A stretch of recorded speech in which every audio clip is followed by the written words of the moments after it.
In what ways does your media product use, develop or challenge forms and conventions of real media products? Trailer. My trailer follows Joss' narrative theory as we can see the stages of equilibrium clearly. I did this to show that everything is okay before the disruption stages. I used this so it was familiar to the audience and to also draw the audience into the characters.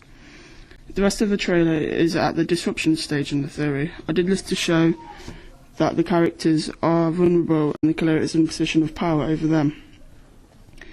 This is stereotypical in a slasher film as we don't conventionally know who the killer is, which makes the audience vulnerable as the killer then has power over them too. I have used the genre conventions as I've used semantic elements in my trailer. I've used the conventional knife in the trailer. I did this because it is familiar to the audience and makes it clear that it is a slasher film. I've developed the convention of the disguised killer by using a black mask instead of a white mask. I decided to do this as it makes it less familiar for the audience, so they feel more scared towards the killer because they are not used to seeing him in black. The masked killer is made clear in the Texas Chainsaw trailer as we see the killer putting the mask on during the trailer.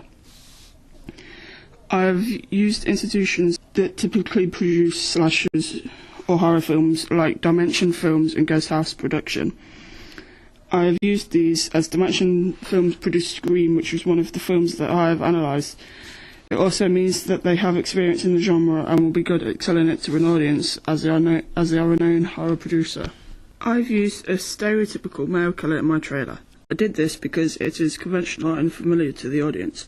However, I decided to develop the convention of a white mask killer instead of having him wear a white mask. He's in a black mask. I decided to have him wear a black mask because it would be unique to my film. I decided to keep the killer mask as it still creates questions to who the killer is. I used the convention of a final girl who can overpower and manages to survive the killing spree. I did this because it is familiar to the audience. I also used this convention as it can be seen. As you know that Sydney is the final girl, as she always seems to be able to get away from the killer when the other characters can't. I've used stereotypical victims as the characters that are killed because of their attitude towards education and life.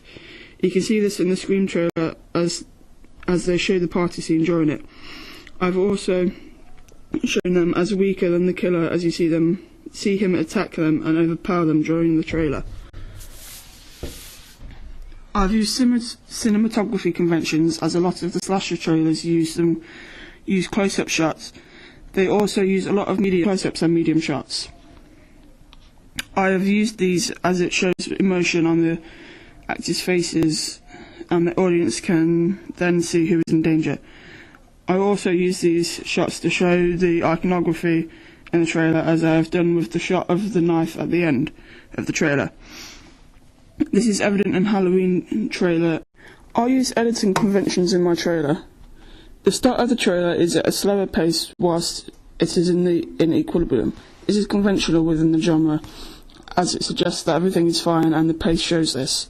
This is clear in the Scream trailer as the character is talking on the phone. It is a lot slower to the montage later when we know the killer is chasing them. I then started to use the montage editing. I did this as it picks the pace up, which suggests to the audience that something is wrong and that the characters are in danger. This also starts to show the disruption stage in the film, which is conventional as it draws the audience to the film as they don't know which characters will survive. I have used some sound conventions by using the soundtrack that has a medium-paced tempo in the equilibrium stage of the trailer. This suggests that everything is normal so that the characters are not in danger. I then had a slower tempo track when the disruption in the trailer. I did this as it suggests approaching danger as it builds up to the realisation of the killer. The soundtrack then gets faster as the trailer picks up in pace. This is familiar to the audience as it adds the tension of the trailer as the killer is getting closer to other characters in the film. Poster. The poster doesn't show which stage of the narrative it is at. This is because it is a picture of an ace card rather than a character or location. This challenges convention because a lot of the posters in the genre have a photo of the protagonist or antagonist or location, like with the screen poster where they have the protagonist screaming for the main image.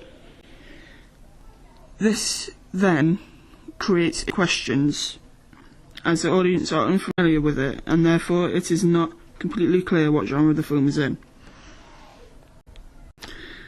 I have followed the institution conventions as I have used known horror producers and distributors, and have then put these at the bottom of the page.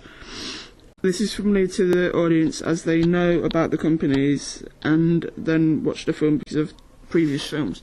The layout is conventional, as a lot of horror posters have the film title and release date at the bottom of their poster, like with the Saw 6 poster.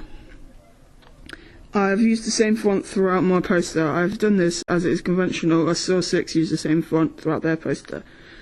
I have used steel tones for my building block as it is conventional, as in the screen poster. I have used a close-up of the ace card. It is conventional for film posters to have a close-up of a character or object. I did this as it is familiar to an audience, as may be familiar with the close-up shots used on slasher posters. I've used the same font for all the text on the poster. I did this to create a consistent house style, as it then creates a known style for the film. I did this to make it clear to the audience. Website. I tried to represent blood on the website by putting the banner behind the navigation bar in red to give the bloody look.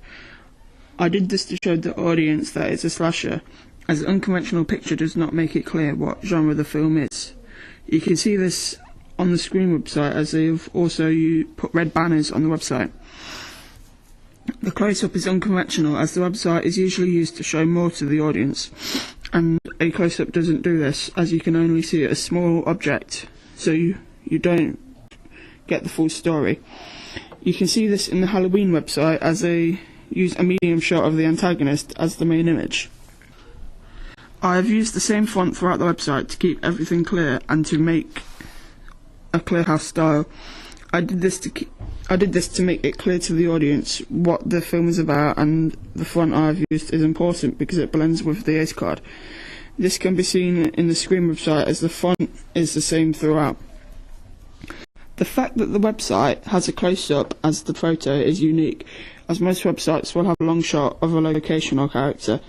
I did this because I still didn't want too much narrative given away, as the ace card created enigma questions. This can also be seen in the Halloween website, as you see a close-up of a pumpkin and knife.